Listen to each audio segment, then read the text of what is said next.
y a des gens ici qui mangent du cochon? Personne. Combien il y a de lavim, de Isurim dans la Torah pour manger du cochon? C'est celui qui mange du cochon, combien de lavim il transgresse? Hein?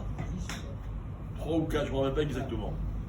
Hein, celui qui dit du Lachon Hara, il transgresse 17 lavim et 14 asim. 17 commandements négatifs et 14 commandements positifs. D'accord? Ça c'est un peu pour expliquer la gravité du Lachon Hara. Et pourtant, le Lachon Hara, tout le monde malheureusement est concerné par ce problème, et on est très religieux, etc. Et malheureusement, on ne fait pas assez attention. Alors, hier, on a déjà énoncé un certain nombre de lavines. Je voudrais en rajouter quelques-uns. On s'est arrêté où hier, vous vous rappelez? On s'est arrêté à l'otikov et l'otitor, la vengeance. Quand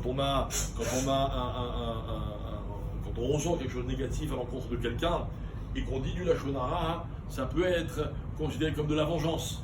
D'accord? Quelque part, moi aussi, j'arrive à l'atteindre. Et la vengeance, c'est pas juste un donné pour un rendu de façon tout à fait, on va dire, égale. Peu importe la façon dont je me venge, ça s'appelle une vengeance. Après, le Chavetz Chaim, il continue et il dit il peut y avoir aussi un issour qui concerne des biens matériels. C'est-à-dire que si ça se passe dans un bet-din et qu'il dit quelque chose qui n'est pas vrai, alors c'est un issour supplémentaire, ok. On va dire que ça c'est des cas un petit peu particuliers. On a parlé jusqu'à présent du Lachon Hara qui est fait entre deux personnes. D'accord? Maintenant, qu'en est-il du Lachon Hara où il y a plusieurs personnes? D'accord? On est 5, 6, 7 et on se lâche et puis t'as entendu un tel, ah ouais, pas possible, etc. Qu'en est-il? Alors là-bas, il y a un autre issue dans la Torah. Vous savez que la Torah, elle dit que quand on doit prendre une décision, ok, la Torah a inventé une loi que certains ont appelé plus tard la démocratie, mais qui en fait n'a rien à voir avec la démocratie, qui s'appelle Achare Rabim Lehatot.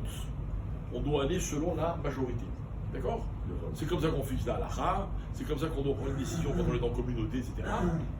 Le Rov, il a un poids qu'on est obligé de prendre en compte. D'accord? D'un autre côté, il y a marqué Loteler Achare Rabim Leraot. Tu ne dois pas suivre la majorité pour le mal. Ça veut dire quoi? C'est-à-dire que imaginez maintenant, on est une bande de copains, ok, et puis on dit bon alors qu'est-ce qu'on fait? On va en boîte ou on va à la yeshiva? On va étudier. D'accord? Alors voilà, j'arrive. Alors on est 10. Il y en a 8 qui disent en boîte, on va aller dans la yeshiva. D'accord? Ah, il y a marqué dans la Torah, les Hadot, je dois aller sur la majorité. Là, attention. Quand c'est pour le mal, il ne faut jamais suivre la majorité. D'accord? Si moi j'ai un bon Lachon Hara, on est tout un groupe, ok, et je sais que ça va faire kiffer ceux qui m'écoutent. En tout cas, je vais capter leur attention. Moi déjà, je vais prendre de l'importance. Ça s'appelle Loteler Acharabim Leraot. D'accord? C'est-à-dire que je me laisse aller à Arabim, parce que je sais que maintenant c'est ça qu'ils ont envie d'entendre, donc c'est encore un issour supplémentaire. Mais quand on est plus de 3, c'est pas de la Lachon Hara, parce que ça peut arriver à la personne sans problème. Et alors J'ai lu. On n'est pas encore dans les halakhot, mais vous allez peut-être être surpris alors en apprenant un peu plus tard que même devant la personne ça s'appelle Lachon Hara. On verra. Ok. Alors, si le Lachon Hara, vous voyez, tous les cas que je vous dis, c'est pas des cas genre sur la lune, quoi. Hein. En général, le Lachon Hara, c'est un peu ça. D'accord?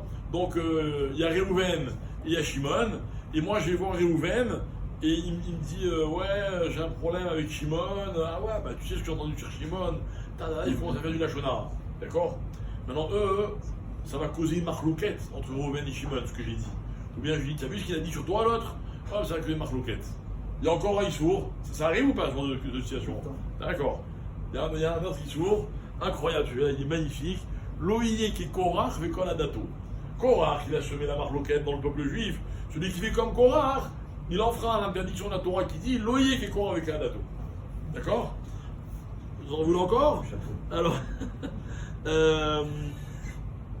quand on rabaisse quelqu'un, D'accord, quand on rabaisse quelqu'un, des fois, par exemple, je sais pas moi, un tel il a dit ça, pour qui se prend celui-là?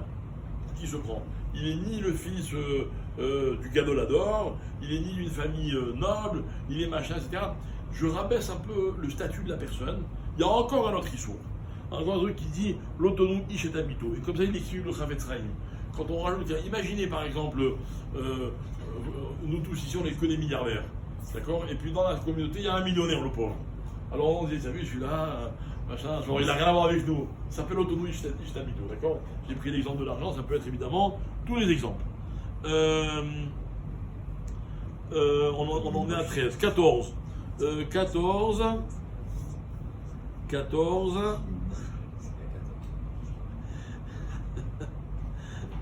Bon, 14, c'est si, en plus, on lui fait honte. Il y a l'otissa à la frette. Bon, ok, celui-là, on va laisser de côté parce qu'il mérite beaucoup d'explications. Le 15, le problème, c'est que quand je fais ça à la faute là, il faut faire attention et pas faire aux gens, quoi, tu vois. Alors maintenant, le 14, le 15, pardon, on rentre dans des cas un peu plus spécifiques. Quelqu'un qui est du Lachonara, Dieu préserve, sur une almana ou sur un yatom. Ok? Donc sur une veuve ou un orphelin. Ça peut être encore plus grave. Et pourtant, la veuve, elle peut être critiquable. D'accord? C'est encore plus grave. Ok, là, il y a carrément là, il y a carrément des malédictions dans la Torah contre celui-là. Ok? Ensuite, il y a... Ah ouais, celui-là est magnifique. Celui-là est magnifique. Et malheureusement, celui-là aussi, il est très réel. Des fois, hein, on dit du Lachonara, donc à Réhouven sur Shimon, pour se faire bien voir par Réhouven. D'accord? Donc je sais que Réhouven et Shimon, ils ont eu une querelle, d'accord? Et du coup, ça a un peu parlé, etc. Et Réhouven, bon, il a un certain statut. Donc moi, je vais montrer à Réhouven que je suis copain avec lui. Je lui dis, ah, tu sais, Shimon, je te dis ça, je dis rien, hein, mais j'ai entendu que, etc. L'autre, il va merci beaucoup, etc. Je suis dans son clan, d'accord? Ça s'appelle Chanifout dans la Torah. Chanifout, c'est, comment on dit en français, quand on... Non. Chanifout. Comment on dit Chanifout? Chanifout, c'est celui qui est hypocrite avec quelqu'un, il le flatte. La flatterie. La flatterie. D'accord? La flatterie, c'est un issour de Horaïta. Surtout en Eretz Israël. Qui a marqué l'autre Chanifout à Eretz, mais qui toujours. Donc voilà, c'est encore quelque chose d'encore plus grave. Ok? Et enfin, le dernier, Lavine, celui-là aussi, c'est pas dans tous les cas, mais il dit, le Chavetz Chaim, il dit des fois, on dit du Lachonara sous le coup de la colère. J'en veux vraiment à quelqu'un. Ça peut arriver. Des fois, je suis sûr que ça va arriver, quand ça nous arrive à tous, on a un différend avec quelqu'un, au début on dit, moi, j'ai décidé, je parle pas.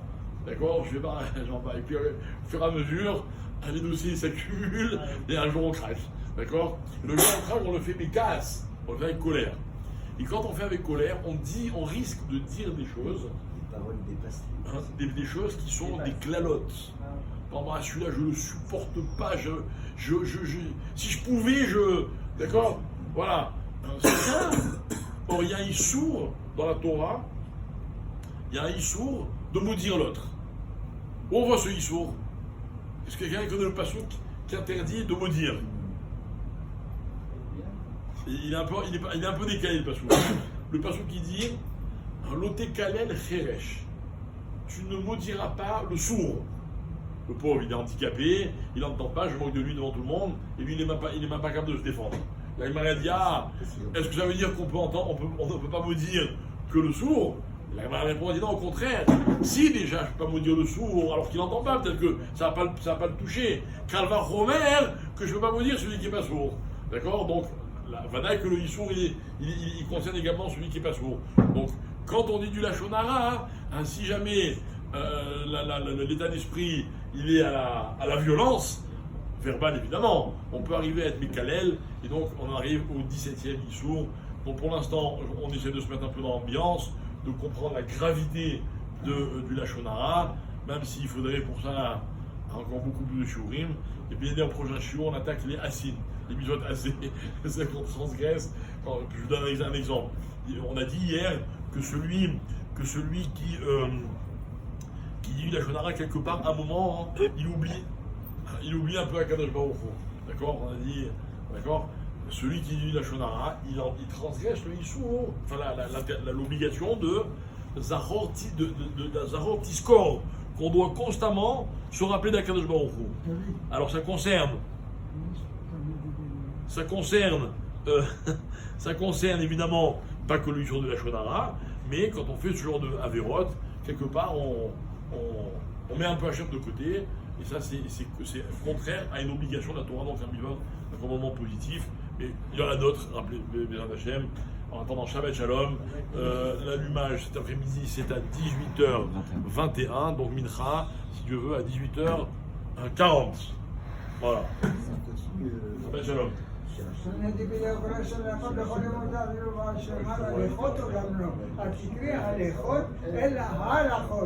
אמר בלעזר, אמר בחנינה, תלמידי חכמים, רבים שלום בעולם, שנאמר בכל בנייך לימודי אדוני, ולם שלום בנייך. אל תקרא בנייך, אלא בונייך. יהי שלום עליך, שלווה ואמורתך. למען החיים ורעי, אדברנה שלום בה. למען בית אדוני אלוהינו, אבקשה טוב לך. וראי בנים לבניך, שלום על ישראל, שלום רב לאוהבי תורתך, ואין למו מכשול, אדוני למו אתן, אדוני מלאכת עמו בשלום.